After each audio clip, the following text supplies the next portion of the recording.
ओम नमस्ते, जय श्री राम।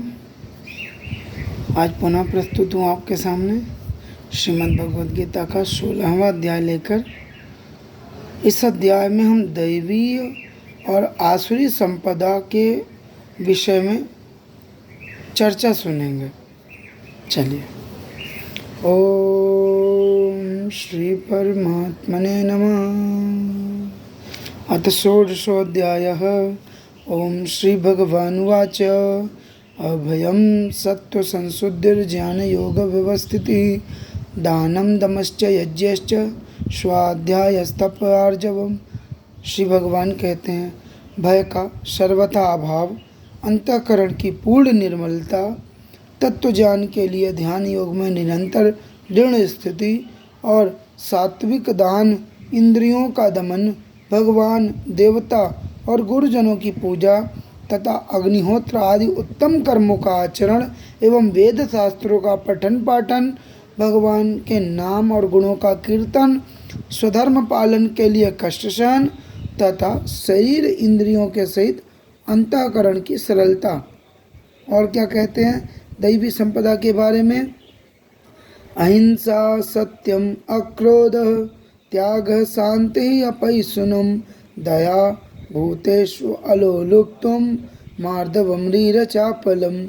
मन, वाणी और शरीर से किसी भी प्रकार किसी को कष्ट न देना, यथार्थ और प्रिय भाषण करना, अपना अपकार करने वाले पर भी क्रोध का न होना, कर्मों में कर्तापन के अभिमान का त्याग करना, अंतःकरण की उपरति अर्थात चित्त की चंचलता का अभाव हो जाना, किसी की भी निंदा आदि न करना, सब भूत प्राणियों में हेतु रहित दया अर्थात बिना स्वार्थ रहित, स्वार्थ के बिना दया, इंद्रियों का विषयों के साथ संयोग होने पर भी उनमें आसक्ति का न होना, कोमलता, लोक और शास्त्र से विरुद्ध आचरण में लज्जा और व्यर्थ चेष्टाओं का अभाव।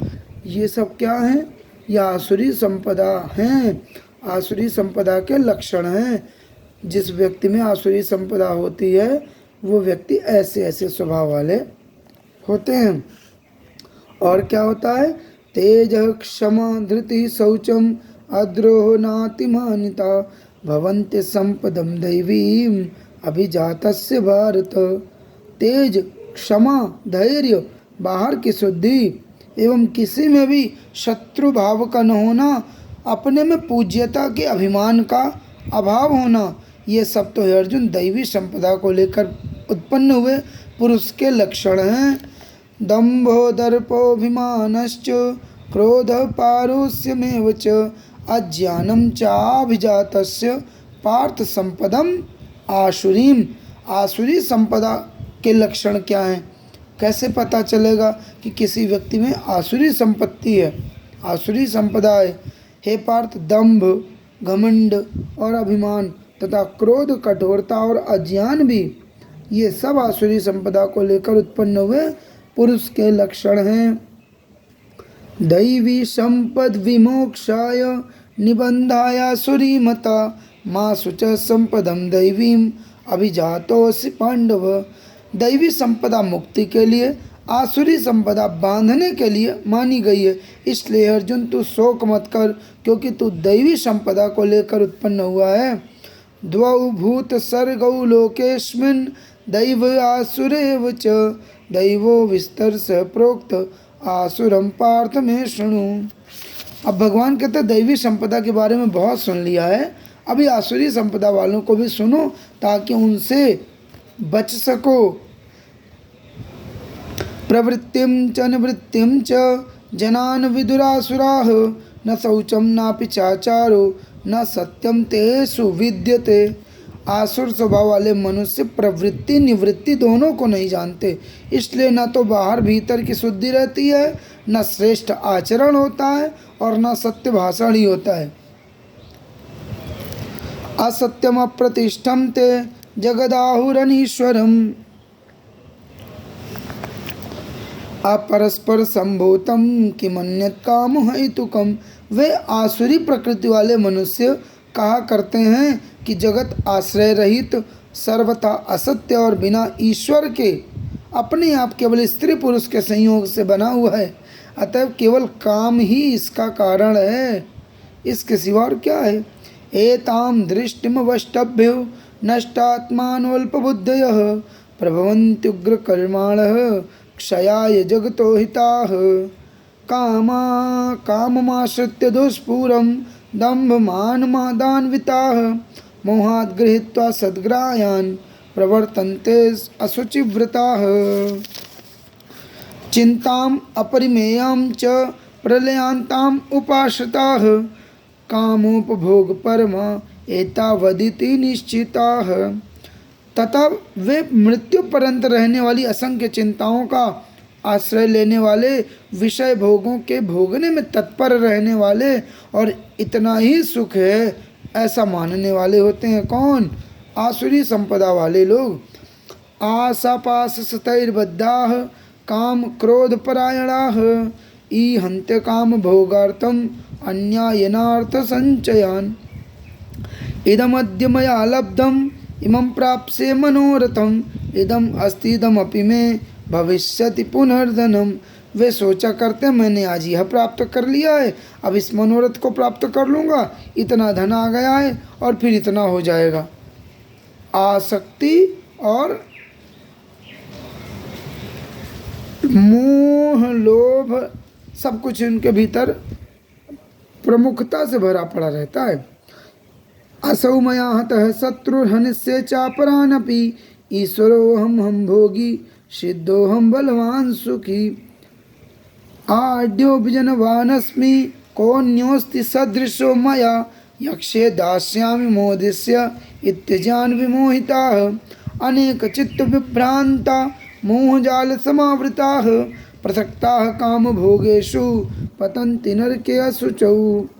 मैं बड़ा धनी, बड़े कुटुंब वाला हूँ, मेरे समान दूसरा कौन है।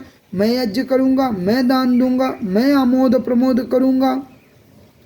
इस प्रकार अज्ञान से मोहित रहने वाला तथा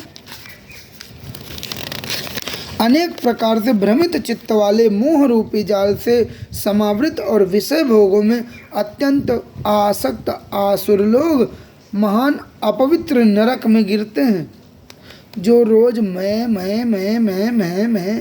मैंने किया, मैं करता हूँ, मैं करूँगा, और ऐसे लोग आत्ममोही, ऐसे आत्ममोही लोगों का परिणाम क्या होता है? प्रभु कहते हैं महान अपवित्र नरक में गिरते हैं।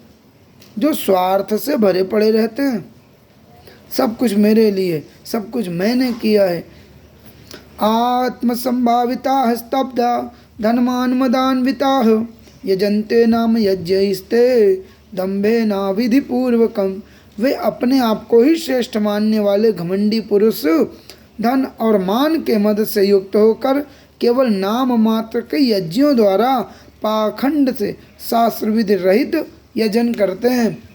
अगर वो हवन भी करेंगे ऐसे आसुरी संपदा वाले लोग, तो वो या तो दिखावे के लिए होगा या शास्त्र से विरुद्ध होगा, घोर तमस से पूर्ण होगा। अहंकारम बलम दर्पम कामम क्रोधम च संसृताः मामात्म परदेहेषु प्रद्युष्यन्तोऽभ्यसूयकाः। वे अहंकार, बल, घमंड, कामना और क्रोध आदि के परायण तथा दूसरों की निंदा करने वाले पुरुष अपने और दूसरों के शरीर में स्थित मुझ अंतर्यामी से द्वेष करने वाले होते हैं। स्वयं तो कामी, क्रोधी, लोभी सब कुछ हैं, लेकिन जो घट घट में बसा अविनाशी परमात्मा है उससे द्वेष करते हैं। कौन? हाँ, वही आसुरी प्रकृति के लोग।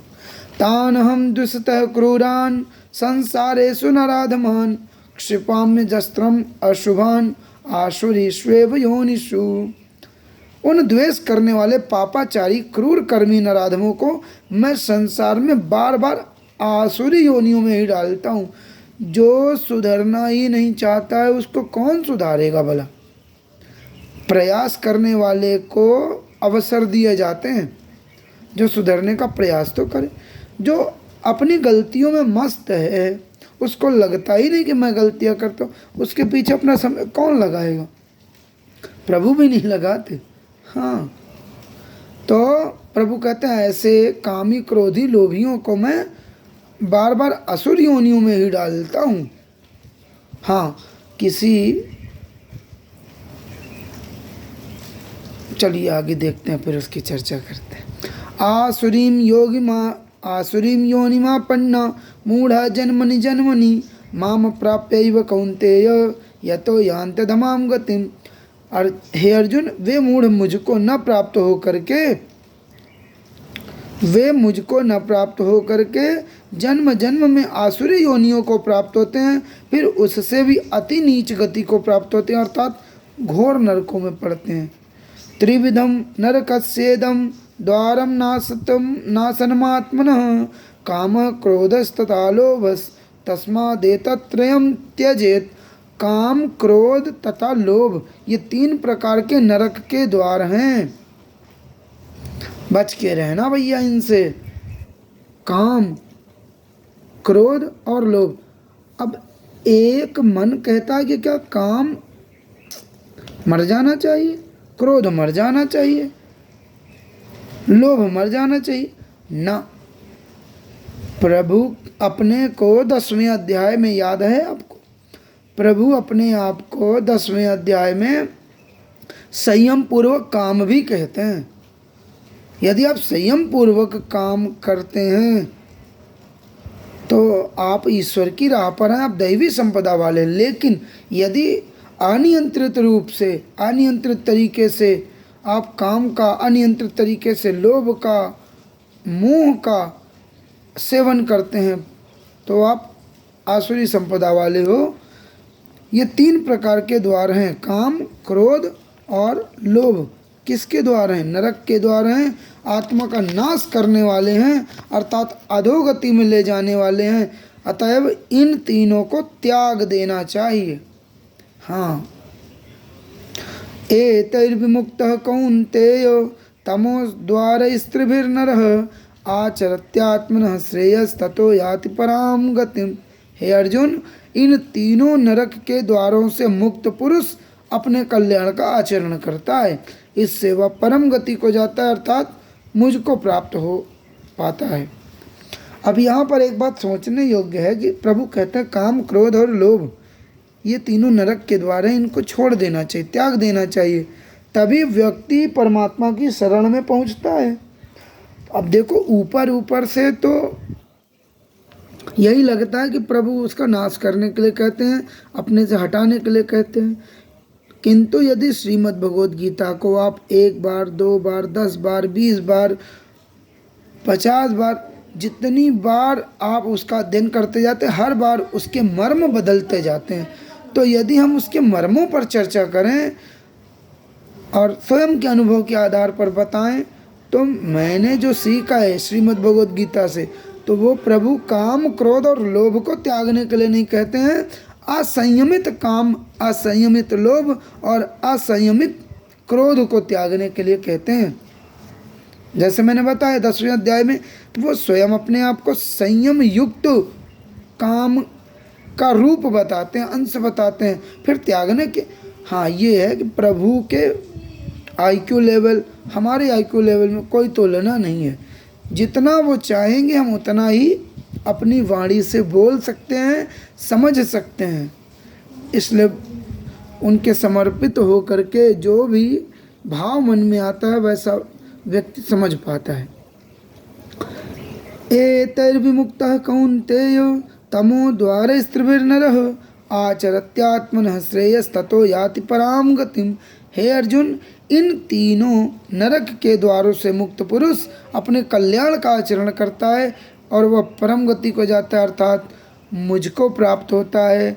यह शास्त्र विधिमुत्सृज्य वर्तते काम कारतः न स सिद्धिम अवाप्नोति न सुखम न पराम गतिम। जो पुरुष शास्त्र विधि को त्याग कर अपनी इच्छा से मनमाना आचरण करता है वह न सिद्धि को प्राप्त करता है, न परम गति को और न सुख को ही। इसका क्या आशय है कि जो मनमाना आचरण करता है, जो शास्त्र विधि के अनुकूल कर्म नहीं करता है, शास्त्र क्या कहते हैं ये हमें समझना पड़ेगा। और शास्त्रों की भाषा अगर समझ में नहीं आती तो श्रेष्ठ गुरुजनों का मार्ग अपनाना चाहिए, श्रेष्ठ गुरुजनों की शरण लेनी चाहिए, सत्संग करना चाहिए, साधु पुरुष के संग बैठना चाहिए। तो आपको धीरे धीरे समझ में आएगा कि शास्त्र विधि के अनुसार कौन से कार्य होते हैं और शास्त्र विधि को उल्लंघन करके कौन से कार्य किए जा रहे हैं। कभी कभी तो हम समझ ही नहीं पाते कि हम शास्त्र विधि के अनुसार चल रहे हैं, शास्त्र विधि के विरोध में चल रहे हैं। तो इसके लिए गुरुजनों की शरण लेनी चाहिए, संस्कृत का अध्ययन करना चाहिए और संस्कृत ग्रंथों को अवश्य पढ़ना चाहिए। प्रतिदिन योग, आसन, प्राणायाम, ध्यान, त्राटक, ये सब कुछ करना चाहिए। इनमें से कौन हमारा, जब हम मेडिटेशन करते हैं, जब हम ध्यान करते हैं अपने ईश्वर का, तो केवल वो बाहर अंतर रूप से हमको ठीक नहीं रखता है, बल्कि वह हमें माया के बंधनों से भी बचाने का काम करता है और हमारी बुद्धि को हरने से बचाता है। माया बहुत प्रबल है, थोड़ा सा असंयम का जहाँ पॉइंट देखती है वहीं पर चोट मारना शुरू करती है। इसलिए प्रभु कहते हैं कि काम, क्रोध और लोभ, असंयमित काम, असंयमित क्रोध और असंयमित लोभ से बचना चाहिए। तस्मात् शास्त्रं प्रमाणं ते कार्याकार्य व्यवस्थितौ ज्ञात्वा शास्त्र विधानोक्तम कर्म कर्तुम इहार्हसि। इससे तेरे लिए इस कर्तव्य और अकर्तव्य की व्यवस्था में शास्त्र ही प्रमाण है, ऐसा जानकर शास्त्र विधि से तू नियत कर्म ही करने के योग्य है। प्रभु अर्जुन को भी यही कहते हैं कि तुम शास्त्रों का अध्ययन करो, शास्त्र के अनुसार कार्य करो। हाँ, जो मनमानी काम करते हैं अधोगति को जाते हैं। तो श्रीमद् भगवद गीता के 16वें अध्याय का यही समापन होता है। ओम तत्सदिति श्रीमद्भगवद्गीतासु उपनिषत्सु ब्रह्म विद्यायां योगशास्त्रे श्रीकृष्णार्जुन संवादे दैवासुर संपद विभाग योगो नाम षोडशोऽध्याय। बोलिए श्री कृष्णचंद्र भगवान की जय। मर्यादा पुरुषोत्तम श्यावल रामचंद्र की जय। गंगा मैया की जय, गीता मैया की जय, गायत्री मैया की जय। जय जय श्री राम, जय जय श्री राम, जय जय श्री राम। हरि ओम तत्सत, हरि ओम तत्सत, हरि ओम तत्सत। सभी से नमस्ते, प्रणाम, जय श्री राम। पुनः मिलेंगे एक नया अध्याय लेकर, तब तक के लिए राधे राधे।